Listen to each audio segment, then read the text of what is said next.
Great. Hello, everybody. Welcome to another episode of Money Matters with Hung Lu. I am with Cash Property, and today, January 27th already, 2025, this January has completely flown by. So I hope you are having a great start to 2025, and especially with Chinese New Year's coming upon us. We are going to get started today, and the the calculation that I'm going to show you today is actually a little bit funny because as I was double checking my numbers, I used ChatGPT and they made a mistake. And I'm like, wow, I'm actually smarter than ChatGPT. And so I will show you where that comes up and why that came about. Okay, so which only goes to really me saying, please double check any of the stuff that I share with you on these Money Matter episodes because they might not be right for you. There could be errors in it as well. So please double check with your lawyer, accountant, financial advisor, all of that stuff, because I'm not one of those things. Okay, although I'm a seasoned investor. Okay, so let me get into the topic here. So we're not doing that one. Okay, so we did that. Okay, so we are going to talk about the criminal rate of interest. And if you're like, what is she talking about? Okay, so because I do private lending, there is such a thing as a criminal interest rate. And if you are going to be doing private lending, whether borrowing or lending, you need to be aware of this. Okay, so I wasn't aware of this until a couple of years ago when my lawyer said to me, Hung, you can't do that. That's a criminal interest rate. I'm like, what are you talking about? Like the borrowers agreed to it, I've agreed to it, and it's only for 30 days. And he goes, yeah, Hung, it's only for 30 days. But if you do the calculation for the entire year, you're charging them a criminal rate. I'm like, oh, okay, well, I guess I can't do that then, right? Okay, so let me share with you the Excel sheet, and then we will go into what this whole criminal rate thing is. Okay, so, and if you need a lawyer, I've got a great one. I've got a couple of great ones that I work with. But the one that I work with in Ontario is Emerald Law. So I will put their contact in the chat down below and feel free to reach out to them. They're super amazing. So, okay, so here is the old criminal interest rate information. Okay, then I'm going to share with you the new one. And the reason why I'm sharing this now is because January the 1st, that's when the government made a change to the criminal interest rate. And so if you are lending money out or borrowing the money, you need to know or at least be aware of how this calculation is done and what this new change is. Okay, so before January the 1st, 2025, the old interest rate was 60%. Okay. And it's a running joke with me and my son because I'm teaching him about being, financially independent and about money. And so we always talk about, okay, well, you can't charge that because that's the criminal interest rate. The maximum you can charge is 59%. Okay. And so when he beats, one of my friends in chess, he'll actually charge them 59% interest rate on the dollar that they, agreed to pay him if he wins the chess game. Okay. So keep in mind, okay, that the old interest rate is 59%. Okay. I'm using 59 because I want to be below the 60%. Okay. And the 60% is the old interest rate. Now you might be thinking, oh my God, who would ever in their right mind pay 60% interest rate? Okay, so now here's the thing. When you factor in the fees, the lawyer's fees, the administration, any sort of setup fees, okay, referral fees, all of that stuff, that's also part of the fee when you do your calculation, okay? So, and especially if you're charging, like in the one case where I learned this from, I was only doing a loan for 30 days. And so because of the compounding effect of the way it would be over 1 year, it was actually over 59%. Okay. So what the EAR is, okay, is the effective annual rate. Okay, so I've put some notes here so that you can see them as I'm going through this. So let me make this a little bit bigger. Okay, so the EAR is the effective rate, the effective annual rate, and the APR is the annual percentage rate. Okay, so those are two very different numbers, and you just need to sort of keep that in mind that usually when people are talking about interest rates, they're talking about this APR. Okay, this is the rate that you're charged, this is the rate that you're used to. Okay, and so there's a formula that takes your APR, which in this case, we're using an example here, 48%. So all of the green cells are the ones that you would change. Okay, so I put 48% there. And what I've done is I said, okay, it's for a 1-year term and it's compounding monthly. Okay, so this is how I would get the 60%. Okay, because over the course of the year, it would be equivalent to that 60%, which is criminal. Okay, so when you adjust this rate, so let's just say you take out a loan and it's 12%. Okay, so and we're using $450,000, just random number that I picked out just to make the numbers stand out a little bit. Okay, so the APR is 12%. Okay, well, here the EAR, okay, the effective annual rate now, because you're compounding it every single month for the year, is actually 12.68. Okay, so in this particular case, it's not that big of a deal, partly because it's only for 1 year, it's 450,000, it's 12%. Okay, so the difference here is this 517,000, hold on, versus this 514. Okay, so it's a difference of $3,000. So, in the whole scheme of things, okay, if somebody's willing to lend you 450,000 at 12% for 1 year, it's only going to cost you $3,000 to borrow this money. Okay, now you as the person who's lending the money, you're going to make 3,000. Okay, so it's not a bad deal all together. Like it's that win-win situation that we're talking about. Okay, now if you go up to $1 million, so we're going to change this to 1 million here, the loan amount. Okay, so now you could see it actually goes up quite a lot. Right now it's 6,000 because you're borrowing more money. Okay, so now let's change the monthly, the compounding frequency. So instead of it doing monthly, we're just going to compound it every 6 months. Okay, which is sort of what we're used to. Okay, so now you can see the interest rate, the EAR has changed a little bit.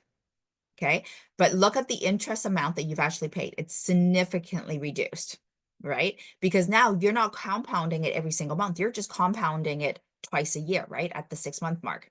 Okay, so I'm going to go back to the 450 here so that we could see what, 450,000, so that we could see what that looks like.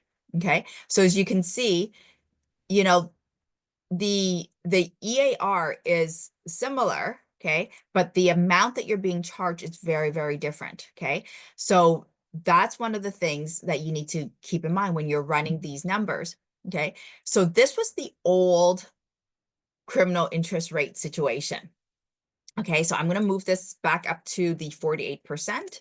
Okay, so with the 48%, the difference between your APR and your EAR is 48% to 53%. Okay, now why did that? Oh, because this was supposed to be monthly here. Okay, so it's a 12% difference. Okay, so it's going to cost you $54,000 difference depending on how you look at this. Okay, so as of January the 1st, okay, the new interest rate that came in is 35% APR, okay, compared to the 48. So that's a 13% difference, which is big. Okay, so from the money person lending the money out, that's a big deduction in what we're allowed to charge. Now, if you're borrowing the money, hey, that's fantastic because you're protected a little bit more. Okay, so now, are you ever going to be in a situation where you're going to borrow 35%? Okay, well, it's there for a reason, obviously, because people in the past have charged this much. Okay, so it's hopefully you're never in a situation where you have to borrow money at more than 20%. Okay, although credit cards are at 20%. So if you want to look at it that way, credit cards are at 20% ish, 22, 25, so forth. So hopefully you never have to borrow anything at 35% APR. Okay, so now this translates to a 41.2% effective annual rate. Okay, so the difference between the two amounts now is roughly, let's see, let's do the calculation there. I'm just going to copy this formula up. Okay, is $27,000. Like, that's huge. Okay, so now going between the old rate and the new rate. Okay, so if we take this 667 minus the 617.5, okay, that's a $58,000 loss or gain, depending on what side of the lending world you're in. Okay, lending or borrowing world you're in. Okay, so under this new rule, as a lender, we can only charge a max APR of 35% or an EAR of 41%. Okay, so when I was running through the calculations, I double checked this against ChatGPT because I'm a bit of a night owl. And so I will, check that way just to make sure that I've got my ideas proper and being able to double check my work. Okay, so this is how I found out that I was smarter than Chat GPT. Okay, and it's a little bit funny, so that's why I'm sharing it with you. So I ran through the calculation with Chat saying, okay, show me, like, walk me through the numbers with semi-annually, quarterly, so forth like that. And with the new 35% APR, what does that translate to in the EAR, right? Because I want to make sure that I've got my formula in Excel right as I'm adjusting things. So they came back and said the EAR is 38.26. Okay, so as I just showed you, the AER is not 38, it's actually 41 something or 38 something, 39. Okay, so I did this calculation and I said to ChatGTP, okay, why, if the APR is 35, how come the EAR is not 39 something? And so that's from the calculation sheet that I had. Okay, and this is where Chat said, you're absolutely right. My earlier calculation was a little bit off. Okay, so then they go and they show me the correct steps, which is, a formula which I don't use in Excel anyways, because Excel has a formula for EAR. Okay, so pat on my own back for being a little bit smarter than ChatGPT in this particular incidence, because there's a lot of times where I've realized, oh, I didn't know that, and Chat knew something I didn't know. Okay, so let me go back into the Excel sheet here. So just a little tidbit about, yeah, how I'm a little bit smarter than ChatGPT, depending on how you want to look at it. Okay, so let me go back into the Excel sheet. So I was mentioning about the Excel sheet calculation for EAR, okay, which is the effective annual rate. So the formula is equals effect, and then you put in the starting number, and then you put in your compounding period. That's it, okay? So the formula is actually quite simple. Okay, so now let's go into the new situation here. Okay, so at 450,000, we have an effective annual rate of 41%. The APR is 35. Okay, so now what's happening here is that if we say, okay, well, the compounding period, or let's increase the term. Okay, so because you'll see the difference, because usually we do private lending where the criminal interest rate would be a big consideration for usually 6 months to a year. So now let's just say for some crazy reason you agree to do this for a longer period of time. Okay, let's go 5 years. Okay, so you can see the APR and the EAR stays completely the same. It doesn't change. Okay, but what happens is the cost of borrowing is significant. Okay, and this is because with your APR, you don't compound the interest rate over time, over the 5 years that we have here. So every single year you're paying this $787,000 in interest, which is insane. Okay. And I put a fee in here because that's also part of the calculation. So really you're paying 1.2 million to borrow this $450,000, okay, which is totally insane. So now when you calculate the EAR, because it's compounding on itself, that's what the difference is between the APR and the EAR, is that the interest rate compounds on itself over the compounding period over the term that you have.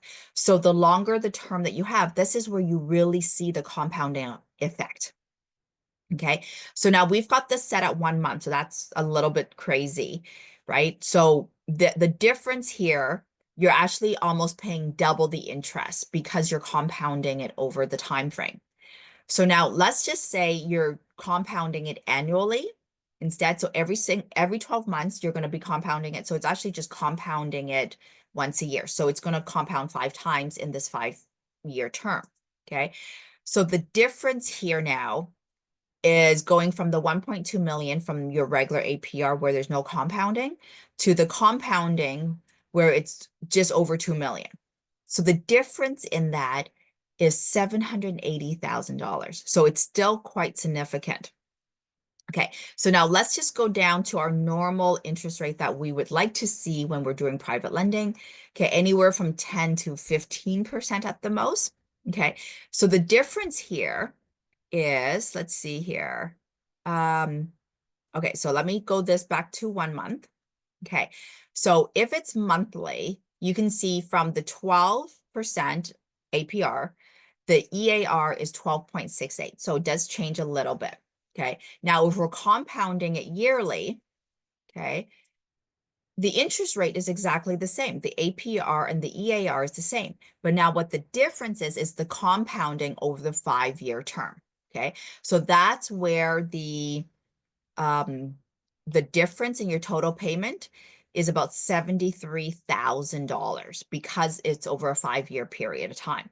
Now, if this was over 1 year, okay, I'm just going to make sure I didn't do something here. Okay, so I've got 12 years there. I'm going to go 1 year here, and you'll see there's no difference because there's no compounding, because basically we're saying that the APR is 12, the EAR is 12. There's no there is an additional compounding because we're just paying that 12% at the end of the year.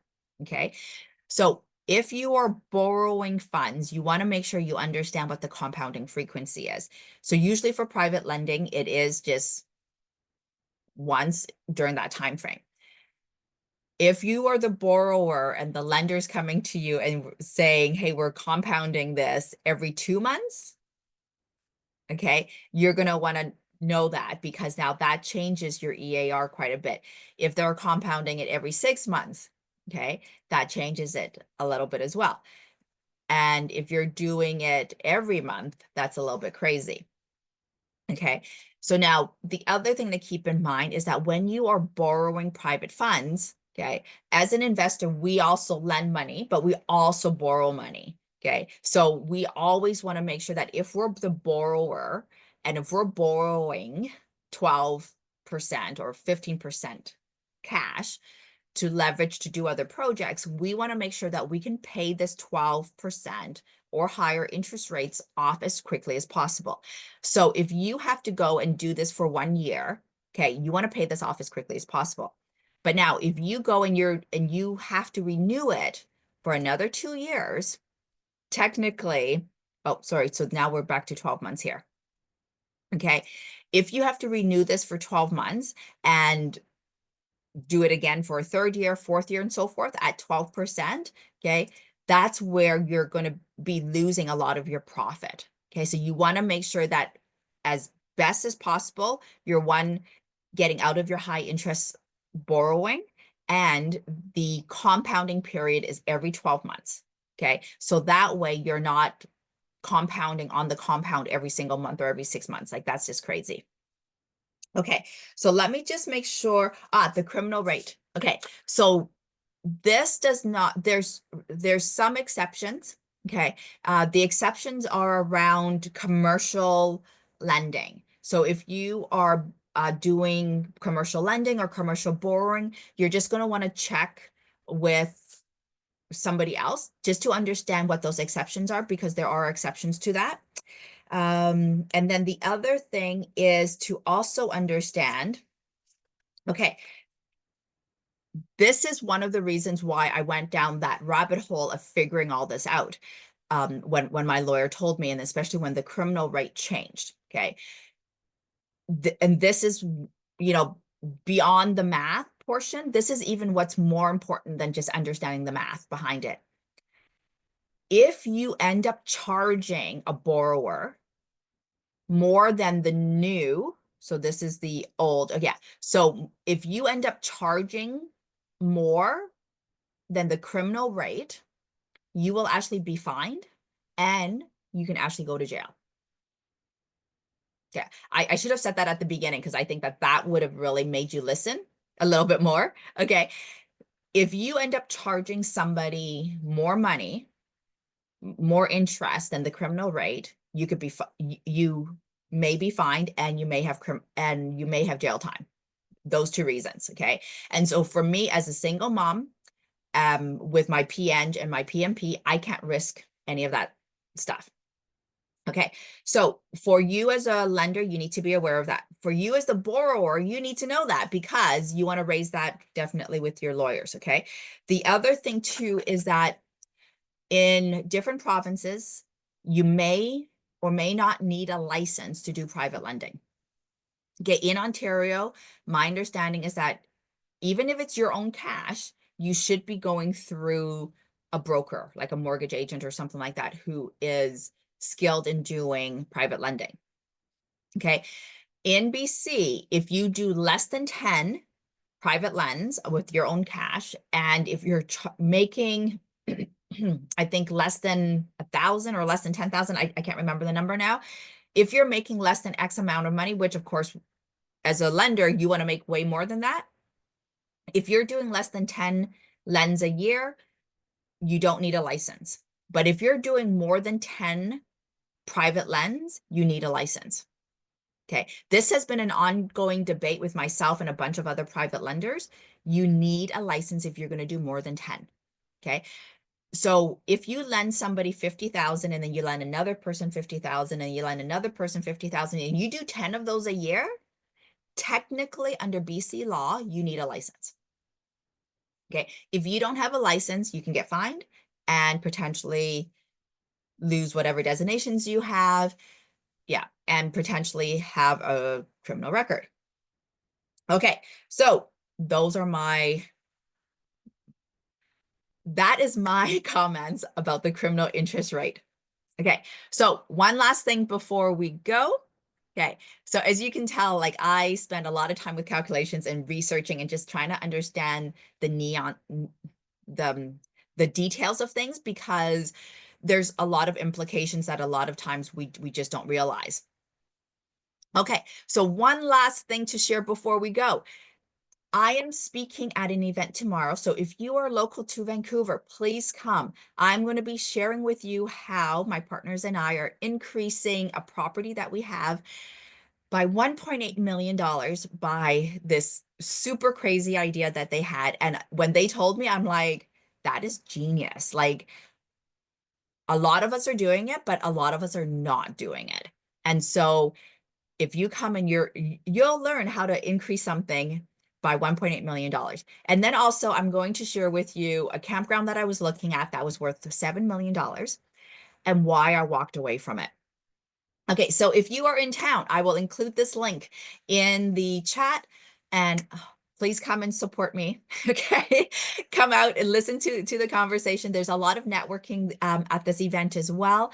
And yes, a lot of action takers in this group. So if you are interested in learning more about real estate and connecting with other action takers who are already in real estate, this is where you want to be tomorrow night. Okay, that is all I have for today. Thank you very much, everybody, for tuning in. Have a super awesome day, everybody.